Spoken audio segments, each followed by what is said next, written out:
Okay, so we're going to start off with the do now. This is page 25. I would recommend that you pause and tackle the do now problem first on your own before following along with the solution, but that's entirely up to you. But that's my recommendation. So the first two problems, solving the quadratic graphically and also solving it algebraically. Both of those together constitute the do now problem. So I would pause at this moment and tackle those problems. All right. Now, that being said, if we're going to tackle the graphical solution, it's really just a matter of coming up with the graph of this quadratic. Right? Now, it's up to you how you want to create the graph. You can create it using your own, favorite method. It really doesn't matter to me. And honestly, it doesn't matter to anyone. So if you want to just pop it into your calculator and take a look at the table of values, that would be perfectly fine. The one thing that we've learned in the last half of the unit is that the table might not present you with the vertex. All right. So if it does, then good for you. If not, then you might have to come up with that information on your own. In this case, the table does present us with the vertex. That vertex is at -2, -8. So -1, -9. So I'm going to plot that. So -1, -9. Let me just scoot on over a little bit here. 1, 2, 3, 4, 5, 6, 7, 8. So -1, -9 will be about right there. And then 0, -8, -2, -8. Oh, poor quality. Undo, I put it in the wrong spot. 1, -5. -3, -5. -4, 0. And 2, 0. So let me just scoot it on over a little bit.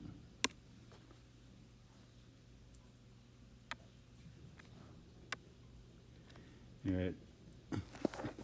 Now this is kind of a poorly phrased question, but it's the Regent's way of phrasing it. It's just yet another thing that's not correct. Because we're solving something by graphing. Solving what? You don't solve an entire equation. You solve an equation for some piece of information. Solve it for the value of y equal to, sorry, I'm just covering up that little blemish. Y equal to 2, y equal 10, y equals 0. In this case, what they're after is solving for when the y value is equal to 0, or otherwise known as the roots. But this is how they phrase it, and it's really annoying because it's just not correct, right? So, but we get from this just by graphing that the roots, or they call them the solutions, are x such that x is equal to -4 or 2.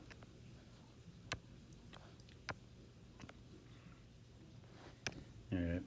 Now, with the algebraic approach, you're limited in what you can do. So you don't need a calculator for that, but maybe you want one. The algebraic approach, you're stuck having to do it a particular way. All right. So you can do it by factoring. You can do it by completing the square. But again, quadratic formula is not an algebraic approach. It's a numerical approach. All right? Just because they accept it as an algebraic approach doesn't mean that it's correct. And again, it's more about what's going to serve you well in the future in terms of your mathematical knowledge rather than just getting stuff right on a test. Okay, so since we had some clean roots, and we only know this from the previous part of this problem, we can actually go with a factoring method.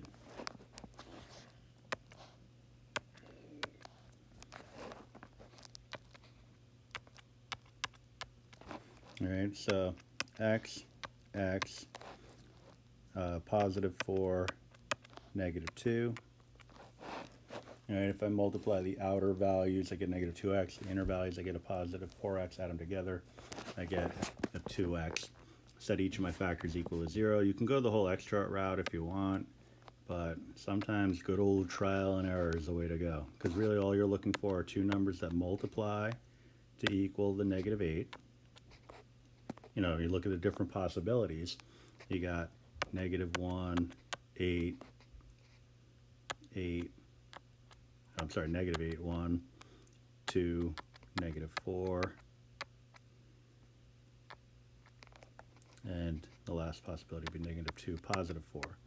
If you're going to add them all up to get a result, or each pair up to get a positive 2, the only one that's going to give you that result would be the last one, the one where you have a negative 2 and a 4. All right. So set each of your factors equal to 0.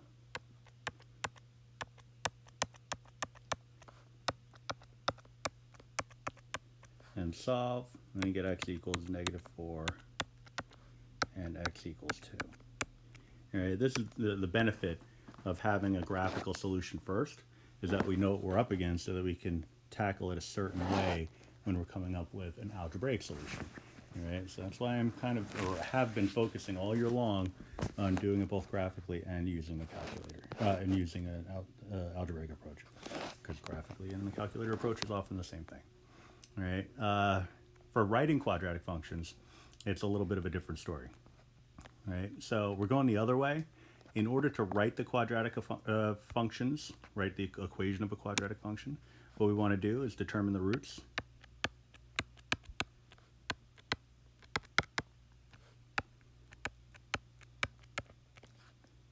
Write them as corresponding factors, so write as factors.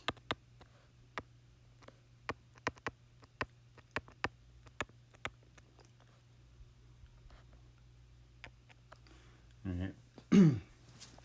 Now, one little tricky aspect of all of this is going to come into play when you're dealing with the leading coefficient.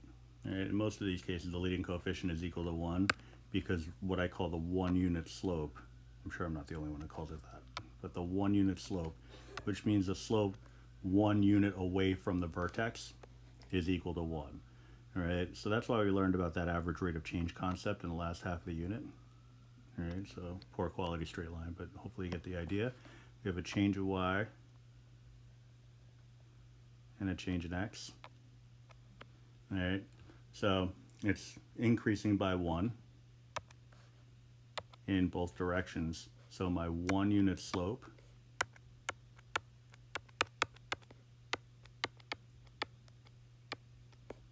is 1, so therefore the a value is equal to 1. All right, so the next step in the process is finding the 1 unit slope.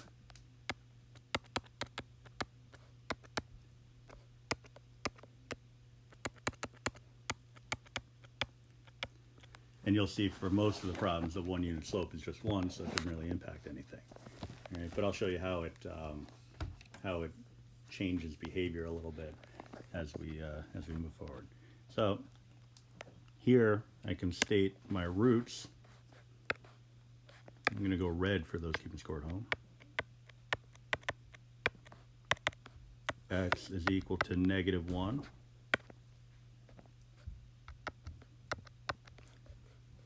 And x is equal to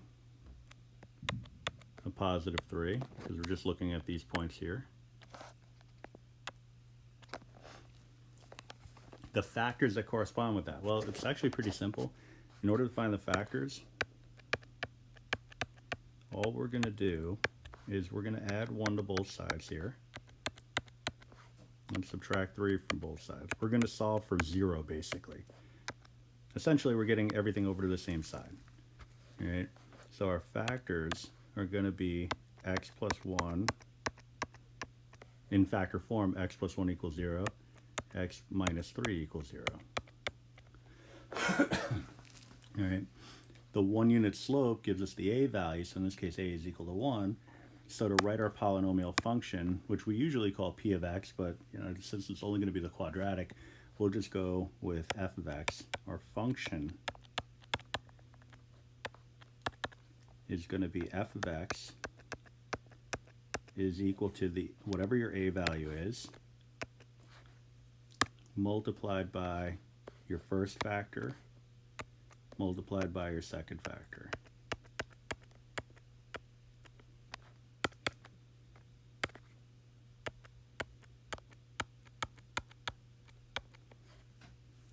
All right, so distributed out, you get f of x is equal to x squared minus 2x minus 3.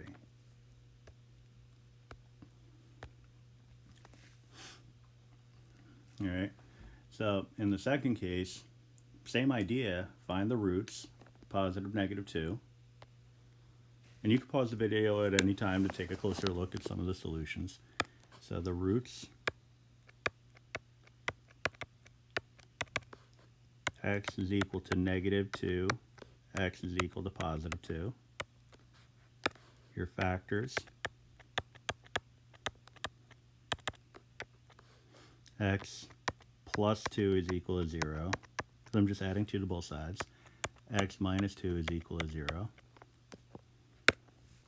Then I'm going to find my 1 unit slope, so I'm going to find my vertex, just eyeballing it, and 1 unit away,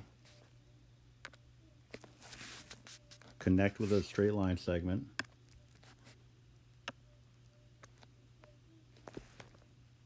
and find the slope of that line segment. All right, it's a little rise over run action. So it looks like we're going down 1 over 1 to the right, so that a value, my pen is kind of jumping all over the place, a is equal to negative 1 over 1, which is negative 1. So my 1 unit slope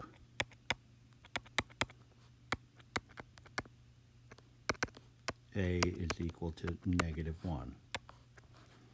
All right, so to write my function,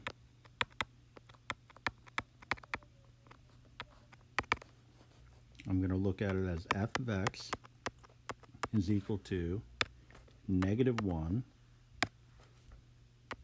times x plus 2 times x minus 2. Then we distribute.